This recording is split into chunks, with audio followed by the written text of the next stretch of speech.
So I won't be the first to say that The Last of Us is an incredible game, but come on, literally everyone and their mum has reviewed this game and gave it huge praise.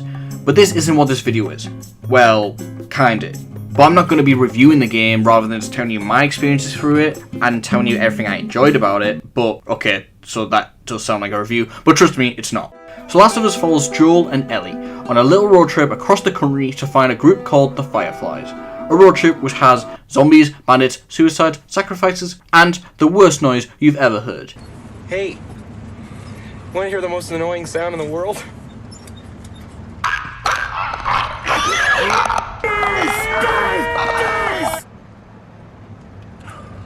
Fellas, you think we could listen to the radio or something? You know, the normal stuff. And even though this may not seem like the most revolutionary concept for a game, it's made up for by the characters you meet and the stories told within each part of this game. Tess, Bill, Henry and Sam, just to name a few, all provide their own unique twist which keeps the game fresh and enjoyable. That's until you come across the most terrifying characters in video games called the Clickers.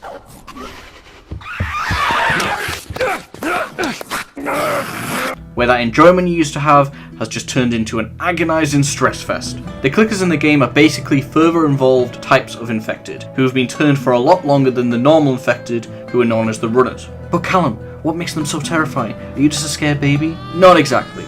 But due to their evolved state, they have lost their sight of vision. Therefore, they are required to make this horrible clicking noise, so then they're able to echolocate where they are. So therefore, you know always when they're nearby, and if you make any type of noise, that's an instant death for you, boy.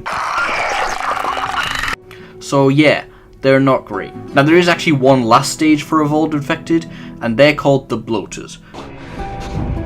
What the fuck? But unlike the Clickers, these usually come out in wide spaces, they're usually in daylight, and they're not really that much terrifying because they're huge and they're basically the mini bosses of the game, so they're not really that scary. But trust me, they make up that in the difficulty. You really need to be prepared, and because the supplies in this game are super low, you are probably gonna be having a really hard time on these guys. Oh, make sure you're not close up on these guys, because if you don't, you are not gonna have a good time.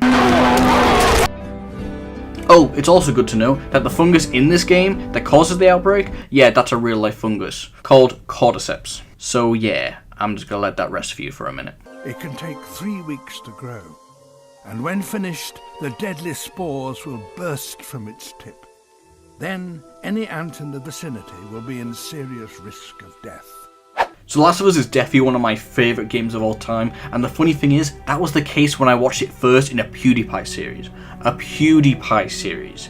Like, it's insane. Now, I don't really recommend you play this game by watching it. I definitely think there's so many great experiences you'll have by just playing this game firsthand. But because this game's only on PlayStation, some people don't have that. So, you do what you need to do. Now, one thing that made this game very popular was how emotional it is. Just in the first 15 minutes, people bawl their eyes out.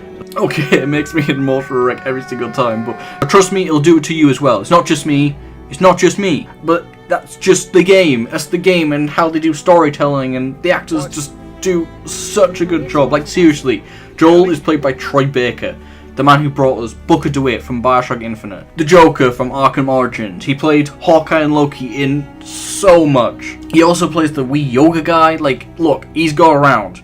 And then there's Ashley Johnson, who plays one of the best companions in video games of all time, Ellie. Everyone I have cared for has either died or left me. Everyone fucking except for you. So don't tell me that I would be safer with someone else, because the truth is I would just be more scared. Now Ashley's been in Growing Pains, an American show that I've never really heard of. Oh wait, she played that waitress in Avengers, which got mostly cut from the movie, but still cool. Oh, she also played Gwen from Ben 10. I've watched that one. Hey, I've watched that one. Anyway, after playing The Last of Us, I just want to see a lot more from her, and hopefully there will be a lot more. Now, one thing this game nails, unlike most games, is the tension. There are moments in this game that don't make you just feel scared for the characters, but make you feel like you are there. You are the characters, and they are terrifying. And don't even get me talking about the hotel basement. Screw that part. That is terrifying. Right, we're here. Oh. Here's the rats to prove it. Oh, you're freaking me out, rats. Right. So I can either go upstairs, get the key card, get jump scared. Or I can start the generator, which I also get jump scared and also attacked. Or I can go to the door and guess what? Get jump scared. It's a lose, lose, lose. And a mega lose over there. Oh, but no.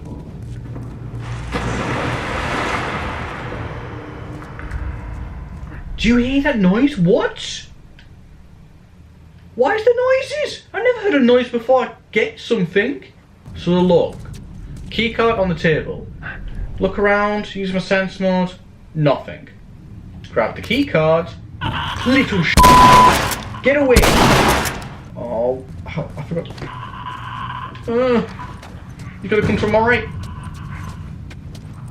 I don't like it. I hate it. I hate it. I hate it. Oh, there's so many as well. Get away! Get away! Reload! Reload! Reload! Reload! 2 dice. Oh, I fell. Oh no! No! Get away! No! No! Let's start this up, I guess. Oh, I'm just gonna leg it. I'm just gonna leg it. Do I get a jump scare here? Oh, I don't even know. Do I get? Go, go, go, go! Leg it, leg it! Up, up, up, up, up! Go, go, go! Leg it! Don't terrify me! Oh, where he is? Don't terrify me!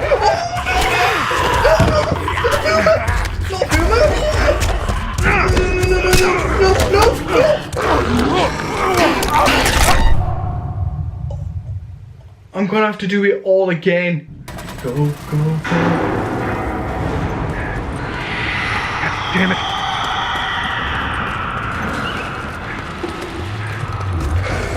Can this stop? Go, open the door, open the door, open the door. Get away, get away. Go, go, go, go, go, go, go, go. Oh my god, oh my god, oh my god, oh no, oh no, oh, I'm gonna have a heart attack. That was so, how did I not die? Oh my god, oh, I'm gonna, Also, this game rewards players who just sit down and learn the basis of all the enemy types. By holding back and learning these movements of the enemies, you can pull off some incredible stealth executions. If you learn the weapons and learn which ones are more effective on certain enemies, you can get past parts so much quicker than usual. Like, just look at this part. One of the hardest parts in the game, especially on the harder difficulties. So normal players would just fight alongside David, defending all the infected, probably getting pretty stressed out. But for someone who learns David's mechanics and learns all the infected spawn points, you can just leave the fight and watch David deal with them all.